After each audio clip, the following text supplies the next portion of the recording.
Joining us now on Skype is the Executive Director of Paradigm Leadership Support Initiative, Olusegun Elemo. Segun, good morning. It's good to have you join us now. Thank you for having me. Great. Now, looking at the revised budget, basically give us an overview. What excites you or what concerns do you have from the revised budget? Thank you once again. Yes, many concerns. First is what you mentioned, that there was increase in statutory allocation, and you know those statutory agencies, the National Assembly, the National Judiciary, the NDDC. Those are statutory transfers. And then again, maybe for instance, what I could say excite me is perhaps the hazard allowance to health workers. The 4 billion hazard allowance. You recall that the House of Representatives, through the Honorable Speaker, Honorable Femi Agbajabiamila, had pushed this advocacy forward pre the revision of the 2020 budget, and had even questioned the Honorable Minister of Health as to why health workers in this during this pandemic are not paid hazard allowance. So I'm happy that that component has finally gone into the revised budget. At least the health workers, the frontline officials who are working during this pandemic, will have something to look for.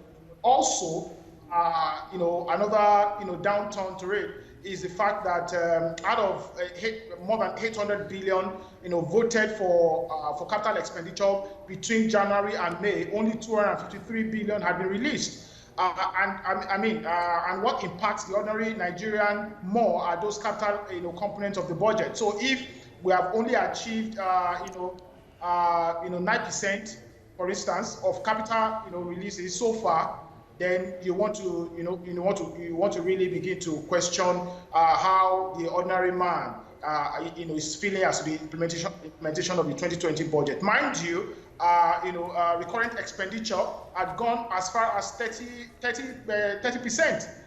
So that's what I always say. When government says that the budget is performing, we always question the parameters by which they measure budget performance. Is it via releases or via impact of that budget action? All right, but one of the things the president said this budget would do is that, or definitely he said it would do, is that the budget will ensure that we do not go into a pitfall of a recession that will make it difficult for us to come out. I wonder if that is what you see this revised budget doing. No, I don't think so. I think it's certain now that the country is going to slide into recession. We're only waiting for the Q2 and Q3 official figure from National Bureau of Statistics. I think from the indication that we got from the Honorable Minister of Finance last Friday during the consultative forum, it's that the GDP had dropped from Q4 2019 to Q1 2020. And it's going to continue to drop because the global trade has actually shrunk due to the COVID-19 issue. And then import, export, all of those activities are dropped. The crude oil that was benchmarked for $57 per barrel had now been revised downward. You recall that even at the time that the president submitted the proposal to the National Assembly, oil was selling for, I think, more than $70 per barrel. And as at April, oil had gone below $28 per barrel. So all of that, parameters put together cannot. And I think, cannot, take us away from going into recession. And it's not just Nigeria. Let's put the facts straight. I think mostly all the countries are going to be contracting during this 2020 period, because it's a global public health issue that has affected public health and is affecting, economies of all the countries. So even the US, the South American countries, the Asian countries, all of those countries are going to be contracting in their economic indices in 2020. But what I feel the federal government is trying to do is to reflect the economy. For instance, by putting together this 1,000 job per local government.